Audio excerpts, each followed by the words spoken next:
Imagina só, se alguém te dissesse que alguns fantasmas não são espíritos de pessoas que morreram, E sim, e sim entidades que nós mesmos criamos, só com a força do nosso pensamento. parece ficção científica, né? Parece roteiro de filme total.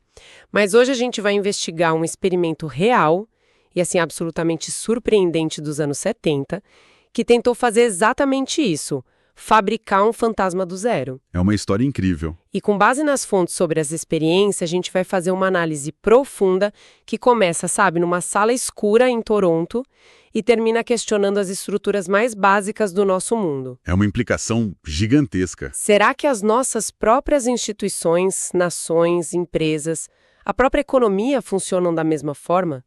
Será que são, no fundo, formas de pensamento coletivo que ganharam vida própria e agora, de certa forma, nos assombram? As fontes que a gente tem hoje vêm da parapsicologia, de estudos sobre consciência e até da física quântica. Ok, vamos desvendar isso. A nossa história começa em Toronto, 1972. Um grupo da Sociedade de Pesquisa Psíquica, liderado por um matemático chamado A.R.G. Owen, Isso. decidiu testar uma teoria bem radical. Eles pensavam que os fenômenos de assombração, sabe? Batidas, objetos se movendo. O clássico. O clássico. Talvez não viessem de espíritos, mas sim da energia psíquica coletiva das pessoas que estavam ali. E para provar isso, eles tiveram uma ideia ousada. Muito ousada. Em vez de procurar um fantasma, eles iam Criaram, do zero. eles se juntaram e criaram uma biografia completa para uma pessoa que nunca existiu. Philip Aylesford, um aristocrata inglês do século XVII, e a história era um drama completo, né? Nossa, um dramalhão. Philip era casado com uma mulher, Anne, mas tinha um caso secreto com uma cigana, Doroteia. Previsível? Quando a Anne descobriu, ela ficou furiosa e acusou a Doroteia de bruxaria. O que, naquela época, era uma sentença de morte. Exato. A pobre Doroteia foi condenada e queimada na fogueira. E segundo a história, o Philip, consumido pela culpa e pelo desespero, se jogou da torre do castelo dele. E o ponto mais importante de tudo isso, o que é crucial entender, é que, Nada disso era real. exatamente, cada detalhe, cada nome, cada data, tudo inventado pelo grupo. Tudo fabricado. O fascinante aqui é que eles não entraram nessas cegas, sabe? Havia uma base teórica. Certo. Eles se inspiraram no trabalho de um pesquisador chamado K.J. Batchelor. Ele argumentava que a habilidade psíquica não é um dom raro de médiums especiais, mas algo latente em quase todo mundo. Interessante. O segredo não era ter um poder, mas criar a atmosfera mental correta. As fontes são bem claras nisso. A dúvida, o ceticismo ativo, sabe? A tentativa de forçar o fenômeno Tudo isso atrapalha. atrapalha. Já a crença, a expectativa e, curiosamente, até um certo tédio relaxado pareciam intensificar as coisas. O objetivo deles era esse, então. Criar essa atmosfera de expectativa, mas sem tensão. Perfeito. E no começo, essa atmosfera não produziu absolutamente nada. Nada. Por mais de um ano, eles se reuniam, conversavam sobre a vida do Philip, olhavam o retrato que desenharam dele, tentavam sentir a presença, e nada, silêncio total. Imagino a frustração. Devia ser enorme. Exato. Mas eles persistiram. O Dr. Owen, que liderava o projeto, sugeriu uma mudança de abordagem. O que ele sugeriu? Em vez de se sentarem em silêncio meditando, como numa sessão espírita clássica, ele pediu que eles relaxassem, cantassem músicas, contassem piadas. Criar um ambiente leve, quase de festa. Isso. A ideia era ocupar a mente consciente para que a mente subconsciente coletiva pudesse trabalhar. E foi aí que as coisas mudaram. De repente, no meio de uma dessas sessões mais descontraídas, eles ouviram uma batida. Uma batida distinta vindo da mesa. Uma única batida. E depois mais. A mesa começou a vibrar. Logo, ela estava deslizando pelo chão, com as mãos de todo mundo só levemente pousadas sobre ela. E as fontes descrevem coisas incríveis, como a mesa se inclinando em ângulos de até 45 graus. E os objetos em cima não caíam, o que é fisicamente impossível. Impossível. O grupo sentia, nas palavras deles mesmos, que a mesa tinha ganhado vida. É aqui que fica, realmente impressionante. O Philip começou a se comunicar. Eles estabeleceram um código. Uma batida para sim, duas para não. E ele respondia perguntas sobre a sua vida, confirmando os detalhes da história que o grupo tinha inventado. Mas eles tentaram pegá-lo, certo? Fizeram perguntas que eles mesmos não sabiam a resposta. Com certeza. E esse é o ponto-chave de todo o experimento. A prova. A prova. Quando eles perguntavam algo que estava na biografia criada, você amava a Doroteia.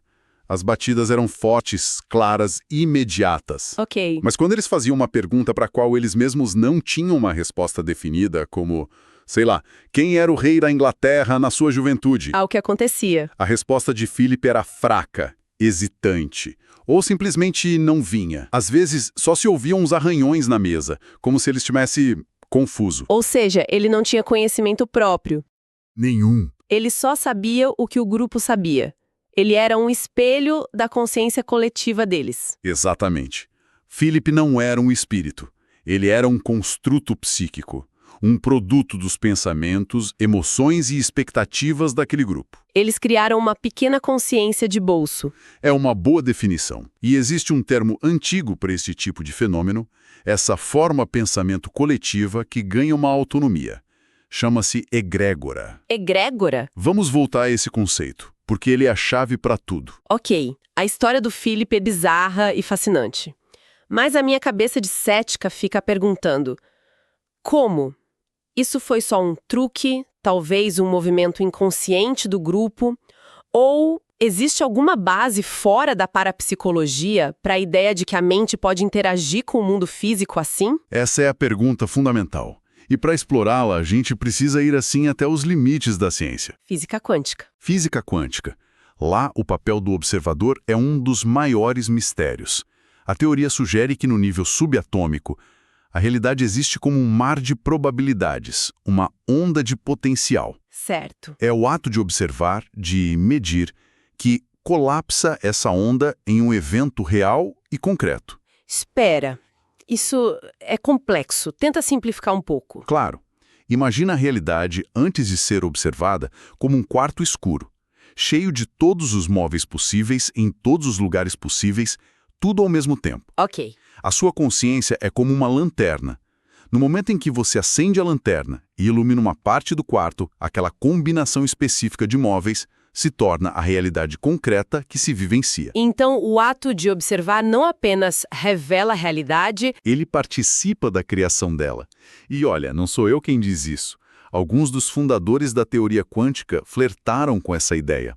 O físico Sir James Jeans chegou a dizer: o universo começa a parecer mais com um grande pensamento do que com uma grande máquina. Certo, a física quântica é um território estranho, fascinante, mas ainda parece muito teórico.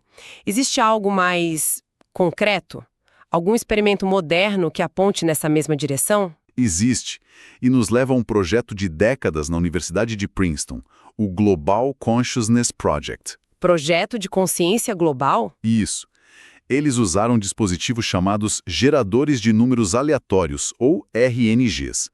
Pensa neles como uma moeda sendo jogada eletronicamente milhões de vezes por segundo. O resultado deveria ser perfeitamente aleatório. Perfeitamente. Uma distribuição de 50% caras, 50% coroas. Eles espalharam esses aparelhos pelo mundo. E o que eles descobriram?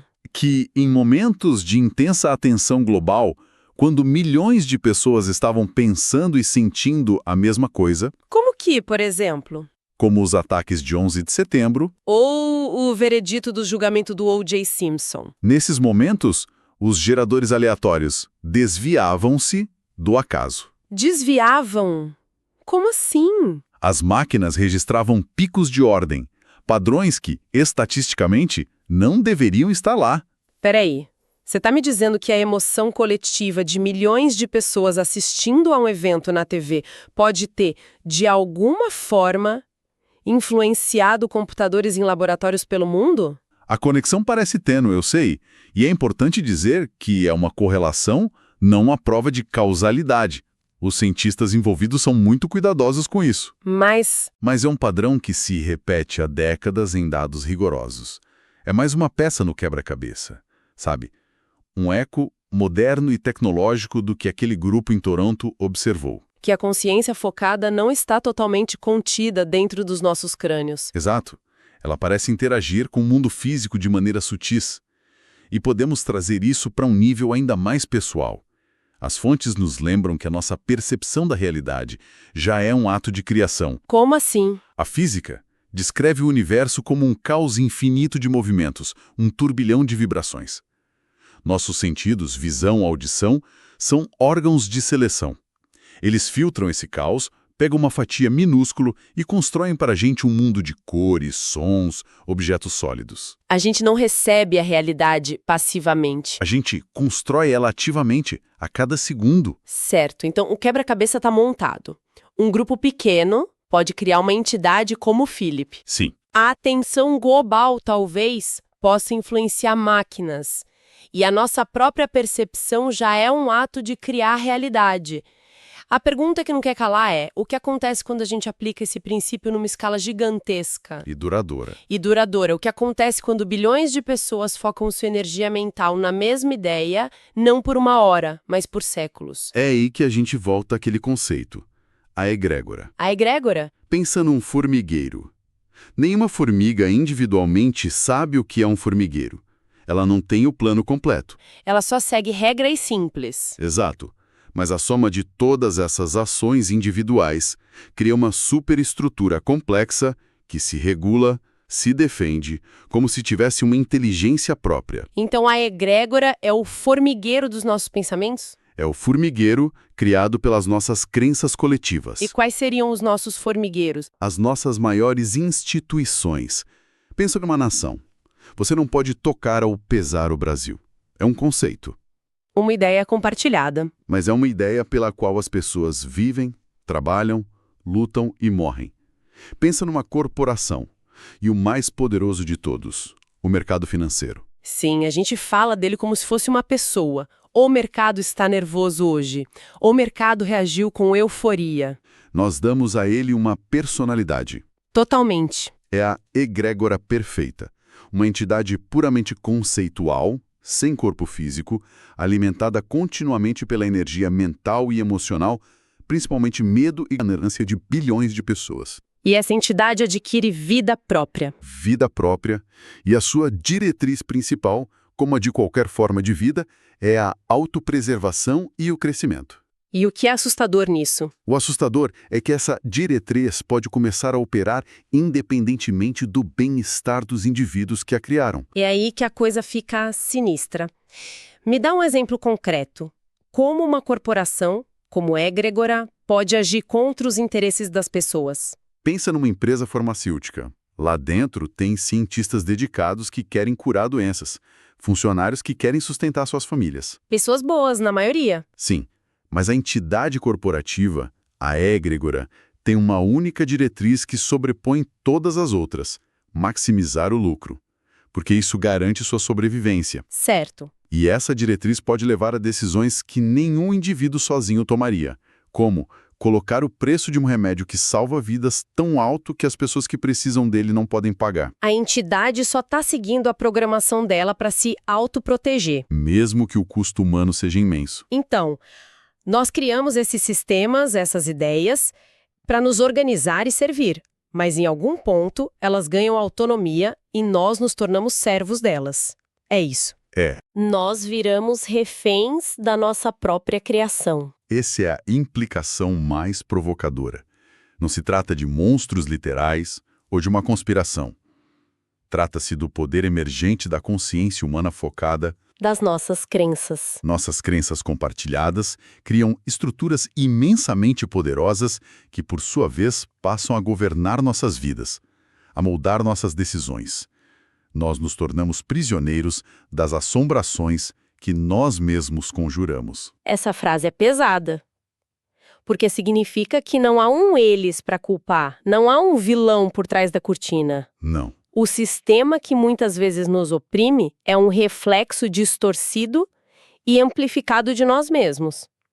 É um pensamento bem desconfortável. É profundamente desconfortável, mas também pode ser empoderador. Por quê? Se nós criamos essas estruturas com a nossa crença coletiva, teoricamente, nós também temos o poder de mudá-las, ou de criar novas. A gente começou com um experimento curioso dos anos 70 para criar um fantasma numa sala e terminamos questionando a própria natureza do poder, da sociedade, da realidade. Uma jornada em tanto. A jornada nos mostra que a linha entre o nosso mundo interior de crenças e o mundo exterior que a gente habita pode ser muito, muito mais tênue do que a gente imagina. Muito mais. E isso nos deixa com uma reflexão final, eu acho. Sim. Se as crenças coletivas têm tanto poder para criar entidades que moldam a nossa realidade, qual é a egrégora mais poderosa que a gente está alimentando agora, todos os dias, sem nem perceber? E a pergunta mais importante: é possível virar o jogo? É possível criar conscientemente uma egrégora para o bem? Uma que sirva à humanidade em vez de aprisioná-la?